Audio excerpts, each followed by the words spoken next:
when I'm not living up to my own expectations and abilities. And what annoys me about other people, when other people do not live up to their own expectations and abilities.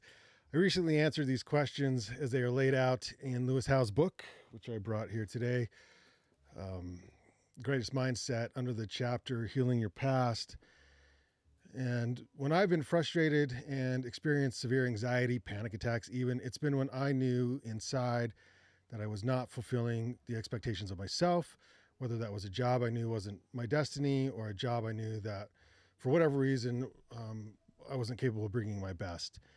So why Ascent Life? Because I'm fascinated and jealous a bit of those people who do follow their dreams and their passions and their true abilities to live a life that others do not dare lead.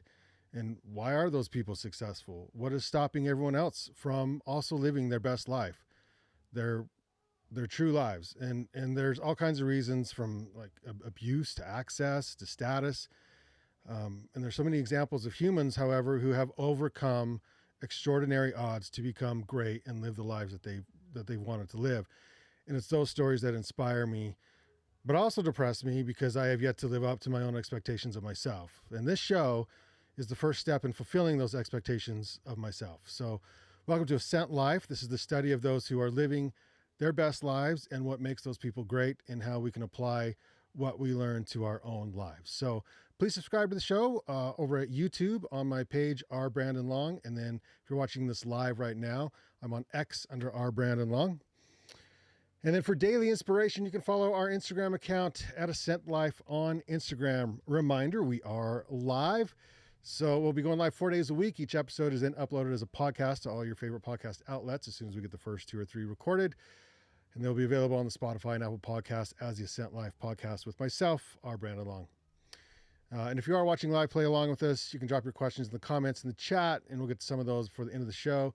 Like I mentioned in the intro yesterday, I'm thinking it'll probably take a few weeks or a month or so before we get some comments in the chat, which is okay as we figure this whole thing out. So our guest today is this is awesome because it was good to get a good friend of mine, Rex Baxter, friend from high school, and recently a friend who has encouraged me on this path to do the thing that I should be doing, which is chasing my dream. So Rex, welcome to the program. Thanks for having me, Brandon. Love being here. We're live. It's my turn. Yeah, it's your turn. Wow. You are a wealth advisor, a financial planner with Ameriprise, a good friend, and celebrating this year 30 years in the industry. Not necessarily 30 years as a financial planner, but 30 years in the industry, correct? Yeah, 30 years in financial services. Yeah, did you learn anything? A lot. A lot. A lot. Well, we'll go over some of that. We'll ask you some questions. But before we get there, I want to get to the inspiration of the day. And so what we like to do on this program is throw out a little bit of inspiration, inspo, as the kids say. And I'll get a second screen up here so the guests can see at some point. But this week's inspiration, it's an Instagram account called the Land Rovers. And of course, my dream vehicle is a rebuilt Defender. And this company, the Land Rovers, has some phenomenal rovers on their Instagram page. They're gorgeous. So if you're into that kind of a thing, suggest you go look. And they have some cute dogs. Well, dog we used pictures. to dream about having the Defenders back when we were in high school. Yeah, well, we couldn't afford that. That's Yeah. why we had Jeeps. That's right. That's right. Beat up Jeeps. Beat up old Jeeps.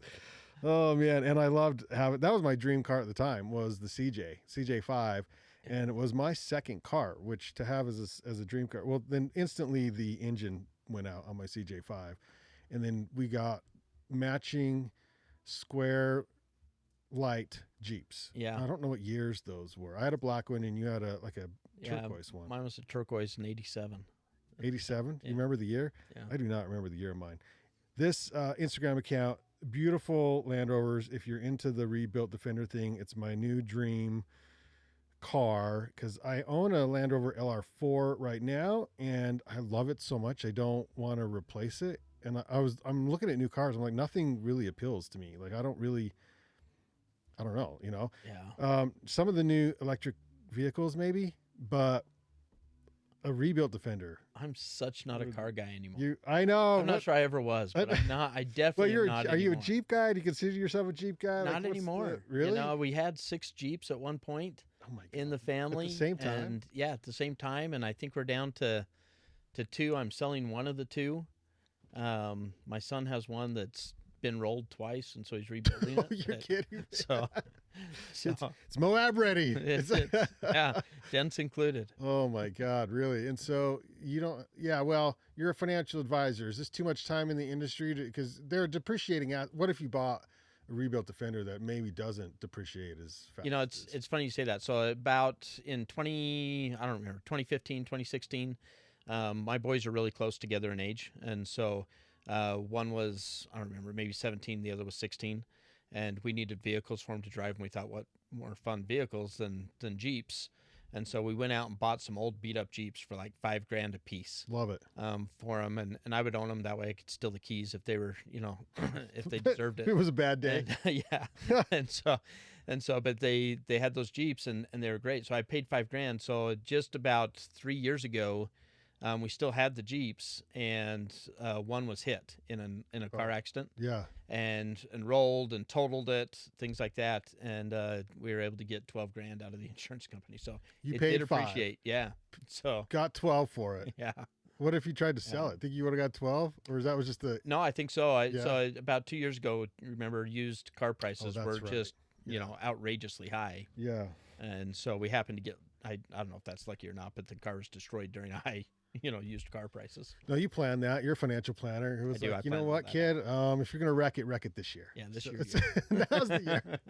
All right. So with these interviews on Ascent Life, I do want to ask two questions to each guest, and hopefully you're nervous with these questions. I'm nervous, sweaty palms. In case anybody wants to know. What is your definite major purpose, as Napoleon Hill put it, or Lewis Howes in Lewis Howes' book here, Unlock Your Great? He calls it life's task. And he calls it the meaningful mission. And Robert Greene, if you're familiar with him, author of multiple books, calls it life's task. Mine, just to give you a clue now, and I've struggled answering this question for a really long time, and I'm going to use this show to I guess create my definite, To refine it. well, maybe, but or to live it out of my, Okay.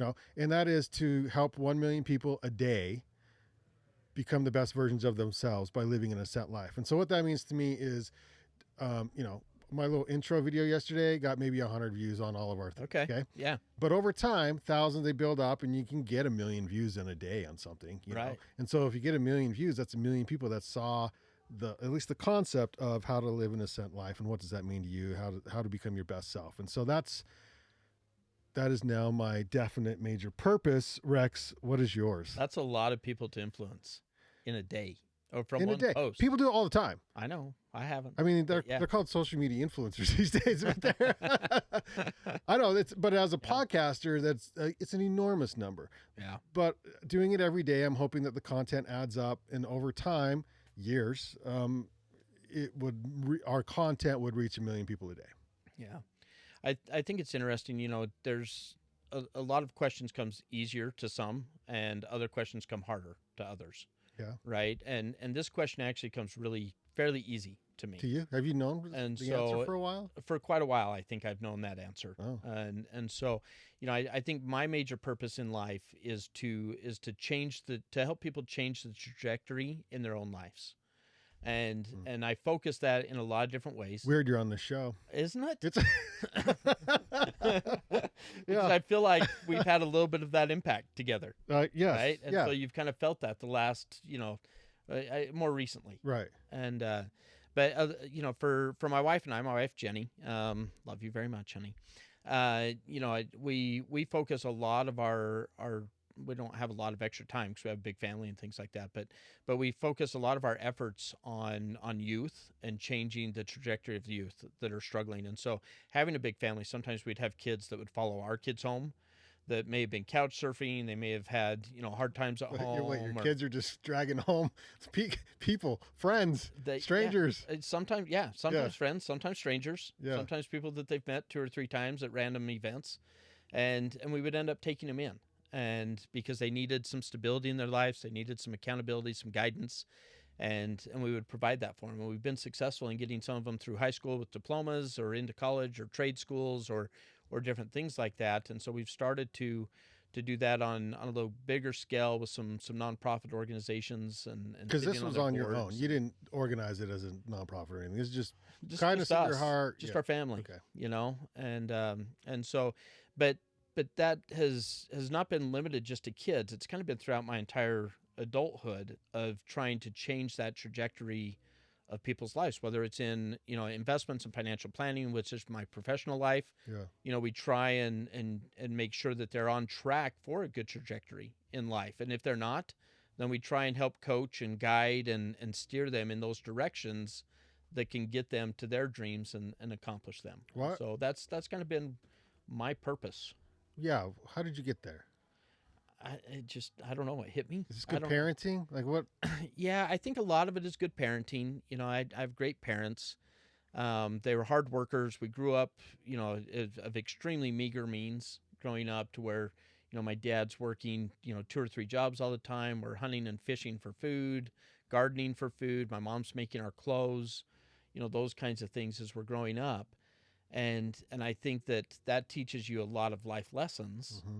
But then as I got into my professional career and started having some professional success, we were in a financial position to where we could bring somebody in. Mm-hmm. And not that we're, extremely wealthy, we're not, but we had the means to at least put food on the table and at least provide a couch or an air mattress or a bed or something like that. Yeah.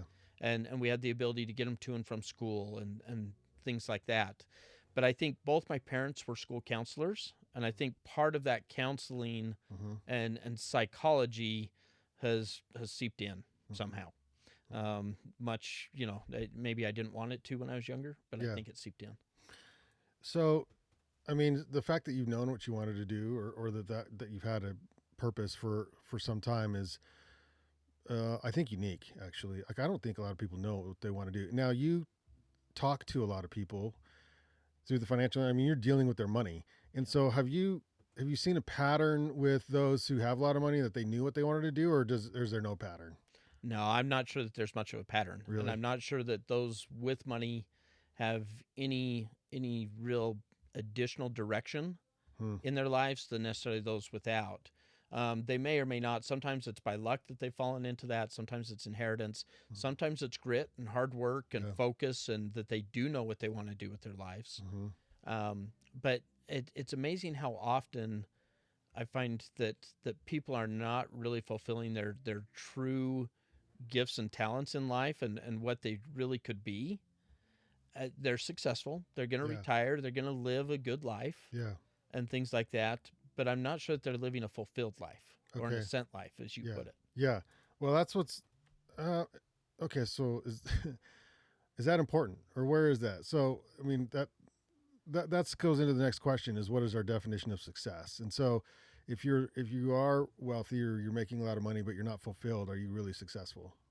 Well, I think success hits you on a lot of different levels, Okay. right? And success, to me, people ask me, especially if I don't know if my work team is watching this or not, but they ask me all the time, as Rex, what's success? What do you need to achieve during your working life and things like that?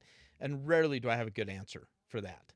And so I have a hard time defining success professionally because I keep moving the bar. Mhm. I keep having success and achieving things, and then I want to achieve more, and I want to achieve Yeah. more, and I can't ever quite get there. Is it? And those watching live, you can leave comments and hopefully they show up and we can answer questions later. Um, is it kept within one category? In other words, is it just career and success and wealth, or does it roll over into other things as far as your family? Well, absolutely rolls over into family, right? So I was golfing over the weekend down in St. George, enjoying some nice sunny weather. St. George, Utah, southern Utah. Lucky. I know. It was good. It was about 65 degrees, sunny, blue skies. And at the golf course I was at, my son happens to work there part time. And so he just does carts and You get a deal. yeah, well, he gets a deal. He gets a deal. Sometimes I get a deal. Yeah. So we go and during at the turn when we're getting a snack, things like that, I go into the snack bar. He had already been in. I come in and I grab my drink and snack and things like that. And they're like, "Are you Max's dad?" Oh. And I'm like, "Yeah, actually I am." And they pull me aside and they are like ecstatic at what an amazing young man he is. And I'm not saying this to brag as a dad or anything else, No, but but you that should. is absolutely a proud dad moment. Yes, it is. That is success to me in my Yes. family, Yeah. right? Is I want to raise good, productive kids that are just good people. Yeah. And so when you hear other people bragging about how good your kids are, to me on the family front, that's success Yeah. on the family front. And that's really important to me on the family front. But then on the work front, I have a couple different levels of success. I want my team to achieve everything that they can achieve. And I want them to reach their own dreams, and I want to help them, and I want to kick stones out of the way, and I want to try and help them get there, as quickly as possible so we can set new levels of success for them. Yeah. And to me, that's successful on the work front, right? Now, financially, I want to reach some sort of financial success to where I feel like I'm not financially dependent on a check to check kind of lifestyle. Yeah. And so that's kind of the financial comfort zone that I want to be in. Do you think your humble beginnings is what drives you now to be so successful? I think that's a big part of it for me. Seeing my dad, again, he was a school counselor, so that was his primary job most of the year. And then he would end up teaching driver's ed part of the year. He would end up painting houses or buildings part of the year. Sometimes I'd go help him, and the job probably took twice as long when I went to supposedly help. But that just kind of that work ethic. The difference is that work ethic for my dad, it translates to physical projects. He loves physical projects. Mm-hmm. Even now at the age of 91, turning 92 here in a couple months, he's still, like last summer, he's moving railroad ties throughout his yard at the age of 91 and redoing his backyard landscaping himself. And because he always needs a project. For me, I need a mental project. Mine didn't, exert itself physically the same way as in him. But for me, I need a good mental project for me. And I love doing that. I love a good project in our business, in our practice, with my family. But I like that mental stimulation a lot. And I think that's come from when I was younger with my parents. But I think it's just kind of showing itself in a different part of my personality. What would you be doing if you were not a financial advisor? Oh my gosh, I ask myself that like all the time. Are you serious? I really do, because I have no idea. Because this is year 30 of you being in the financial industry, and is. you're not old yet necessarily. So you've been in it for a long time. Yeah, and I probably have another 20 years to go. Yeah, realistically. I love what I do. I really do. And so I'm not sure. I've thought about if I was to do something else, would I go into teaching, right? Because I love to educate people. I love to teach. I love to help them along. I've thought about would I go into compliance and regulation, because there's a lot of God, that sounds so boring. So the part of it that I think I would enjoy is there's a lot of malfeasance in the financial services industry, right? And I would love to go in and find that and shut it down, because I think that a lot of it just skates by. Yeah. And so that would be challenging to me. There's so many things that I think would be challenging. A detective, I think, would be challenging to me. That sounds awesome. I think back in college, I don't know how many times I changed my major, maybe a dozen times. Oh, you did? Really? A lot of times. I remember you taking higher math classes, and I was thinking, I could never do that. And I thought you had always had finance in mind, but I guess not. So I knew that I always wanted to be in finance. Even in high school, I knew I wanted to be in finance. Okay. But then when I got into college, I liked finance, and I was good at finance, and I was good at math. But then I had a botany class. I was like, it'd be so much fun just to go and hike, because we were rock climbing all the time. We were, yeah. And I never knew what kind of plants were there, and I was always afraid of poison ivy and poison oak, and I was like, I should know these things. Yeah. And so I changed my major to botany. And then before in high school, I would lifeguard during the summer. And so, I'd spend my time down in California, and I was like, oh my gosh, it'd be so much fun to be a marine biologist. And so I changed my major to zoology for a little bit, and I was like, oh my gosh, I'm going to not survive if I have to do any more science. Yeah. And so science was not my thing. And then economics and accounting and finance and, all kinds of different things. But You just got a compliment from Holly. Thanks, Holly. Appreciate that. Not sure what you said, but thanks, Holly. No, you're an amazing leader and a great father. So that's no, she's not on that side, but she sees what you do for the kids and stuff. So. Right. Yeah. No, she's on our team. She's our she leads our administrative staff and administrative assistants, and so she's a great addition. We brought her on in 2018 into our team, and she's been phenomenal. So. Okay, so here's another just light question for you. What's the purpose for us as humans? I think as I don't know. That's a big question. That is a big question. To be good people, to be good to each other, to help each other, to lift each other up, and to help each other, whatever your definition of success is. I want to help you get there. Yeah. And I think as as humans and as good people, we ought to do that. It shouldn't matter where you're from or what your background is, and we all get all this, messy psychology stuck up in our heads that give us doubts and make us think we can't do things. And I think we need to get that out of our heads. And we can do anything we want. We just got to put our minds to it and get rid of the head trash and move on. I like that. I have a little present for you as a thank you for being a guest on the show. And it's an Ascent Life hat. Oh, thank you. But it comes with, you got to give me an answer on what do you feel like, the tag's on the back still. Yeah. What do you feel like Ascent Life means to you? And if you were to live your best life, what does that look like? Where do you need to improve, or what would you like to improve on to get 1% better every day? I think that's a big question, and I wish you'd have given that to me early. You're like, now I'm done talking. I think for me, an ascent life just means that you're going to ascend up to your greatest abilities. And to me, I think my greatest strengths and my greatest abilities is to raise those up around me.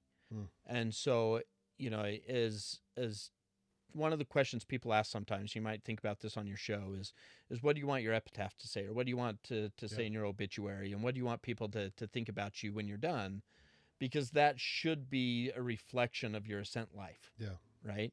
And so for me, on the personal side, on the family side, I want my kids to think, what, we had a great set of parents. They loved us unconditionally, no matter what. And they raised us to be good humans. Mm-hmm. We're productive in life. We're self-sufficient. We lift each other up. We're good stewards in the community. We're good to our, to those people that are around us. Mm-hmm. And we're going to raise that up. On the professional side, I want my team to feel very similar. I want my team and those that are around me to feel like I help them achieve everything that they wanted to achieve and can achieve and have the ability to achieve professionally, whatever that means to them. Yeah. And I don't want to define it for them. I want to see what it is, and I want to challenge them and push them maybe just a little bit out of their own comfort zones. Kind of a lot of it. Yeah, maybe a lot of it. And for the clients that we work with, it's the same thing. I think I look at so many of these clients and they have so much potential, and sometimes they're open to realizing that, and sometimes they're not. Sometimes they just are kind of have that tunnel vision of what they want to do, and that's okay. There's nothing wrong with that, and I'm going to help you get there.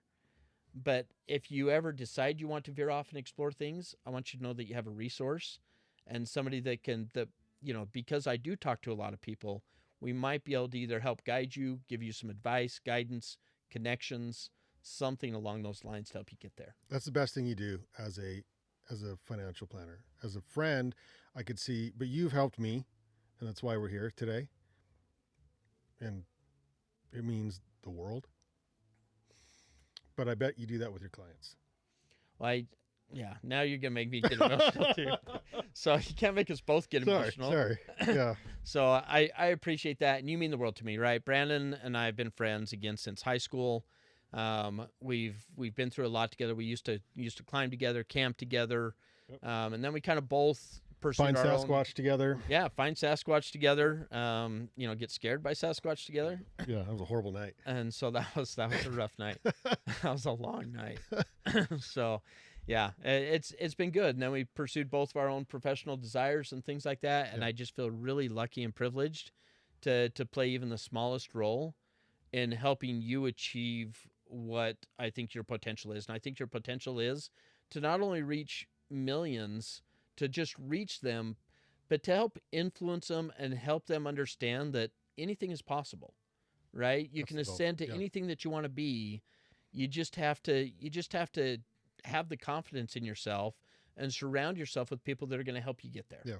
Well, and this is I'm a work in progress, right? So this is like a lot of these success shows, the hosts, they're successful, and then they put on a show, and then people watch them because they're already successful, and I struggled with that when producing the show or coming up with it, because I'm like, I'm not there yet. I have places where I need to improve for sure, and so how do we get people to watch if I'm not the ideal? And it's like, well, we bring in guests and then we work together to try and come up with what does that mean and where are we now and how do we get a little bit better every day. And that's why I like the idea of Ascent Life, because you and I, we were rock climbers, and ascend, you go up, and it's, I mean, you'd go up and you'd fall, and you go up and you'd fall, and you go up and you'd fall, but you would keep getting better and stronger, which is life essentially. I mean, you got to keep going, you got to keep trying. And I'm hoping that through this show and through this podcast and by bringing on the guests that obviously I get a little better. That's the whole idea, and hopefully the guests come away with something that they can improve upon too. I don't know if you. Yeah, hopefully your guests get a little bit better too. I, No, I'm just kidding. I'm just joking. oh God, we can only hope. No, Ah. I think you have an amazing ability, and I don't think I would let the stress of looking at some of these other people that are doing podcasts and shows, the fact that they reached success first and then they did their show. I think the beauty of you doing it this way is that you represent however many hundreds of millions of people that are everyday people trying to reach that success. Mm-hmm. And their ability to watch you go through this growing process, I think, is amazing. And I think that if they can see you go through this process of reaching from where you're at today to reaching your Ascent Life, Yeah. then it gives everybody hope that everybody can go through that same process of whatever that means to them. Yeah. And so I think it's a beautiful thing what you're doing. Well, I would ask you to give us some financial advice, but you know what? We have a podcast for that. We do. That we Banyan Collective, and so I'm co-owner of the Banyan Collective. We are a podcast production company, and we produce a podcast, and it's called Through the Pines, and Rex is a guest on that often, I would say. And so, yeah, just go listen to that, Through the Pines on YouTube, and you can hear a lot of financial advice. But going into 2025, is there anything you want to mention as far as financial advice, or as far as that would relate maybe to us, those watching this particular show? I think this next, so we're recording this on a Tuesday, right? Live on a Tuesday. Yep. I guess we're not recording, we're live. Yeah, and recording. This Friday is known as, do you know what this Quitter's Friday? Day. Quitter's Day. Quitter's Day Friday. And so I guess my advice for 2025 would be don't quit. Don't be a quitter. And pick yourself back up. If you stumble, if you falter on one of your goals, then pick yourself up, dust off, figure it out, and move forward. Don't let that define you. I almost quit yesterday. You mentioned that you almost quit yesterday. I almost quit. I was really, really close. So, and I didn't really make a New Year's resolution. It's just, but I did work out on the 1st, and then I worked out on the 2nd, and I'm like, oh crap, I think I better not stop, because that worked out 2 days in a row. It started. Now it started, right? And I'm like, all right, I'll just work out every day. And I don't really have parameters around it, but what I've been doing is at least 60 minutes on a treadmill, and then I'm lifting weights. And I got home late last night. It was 7:30 at night, and it was a Monday. We're back after both holidays. Now we're done. We're back to life. The day got away from me. I get home at 7:30, and it would have been so easy to find the TV and the couch and some Captain and Coke Zero and chill. And I was so mad, and I threw my backpack down, and I went into my room, and I got my shorts on, and I get on the treadmill. I'm like pissy and stuff. And then about 20 minutes into the treadmill, I lifted first, and then I started walking, and I'm like, I am so happy I didn't quit. I'm so happy I did this. And that was only day 6, 7 I know. into the freaking new year. No wonder no one sticks with this. It's so easy to quit. Yeah, life is hard, right? And so you gotta pick your hard, and you might as well, whatever your goal is, whether it's fitness, whether it's financial, whether it's family, whether it's something in the community, whatever that is, just focus and try and get just a little bit better tomorrow than what you were today. Yeah. And hopefully today you're a little bit better than what you were yesterday. Yeah. And just keep taking steps forward. Well, we didn't get any questions, but we did get that comment from Holly, who said Rex is not only an awesome example of what a father and devoted husband should look like, but he's also an amazing amazing leader for our team. So thank you so much, Holly. Again, this is being recorded, even though we're live now, and thanks for tuning in. And we'll put this up on the YouTube and Facebook or wherever later. All the places. All the places, but it'll be a podcast. The problem with brand new shows is we're going to record the first 2 or 3 before we upload them as a podcast. Do want to leave you with some wisdom from the pages, and I've got this book, The Psychology of Money by Morgan Housel. Don't know if that's exactly how you say his name. I know you like this book. Yeah, one of my favorites. That's one of my top 5 favorite books. Really? By Morgan Housel. Yep. By him, or just in general, like one of your top 5, or does he have that many books that you have 5 faves from him? No, one of my top 5 of all authors. Of all authors. You know, that's one of my top 5 for sure. Psychology of Money. And one of the quotes I pulled out of here was Charlie Munger says the first rule of compound should be it's a Charlie Munger quote. Charlie Munger says the first rule of compounding interest is to never interrupt it unnecessarily. Rex, what does Charlie mean by that? He just means if it's on a roll, let it roll. Let it roll, let it ride, which I think we can all appreciate. Thanks, Rex, for being here on the show and for being our first guest and for all your support. Appreciate it. Absolutely. Thanks for having me. Yep. It's been fun, and I look forward to what you get done. Sweet. If you made it this far in the program, congratulations, and please subscribe to myself on YouTube under R. Brandon Long. Spotify will be out hopefully soon, but also on X at R. Brandon Long.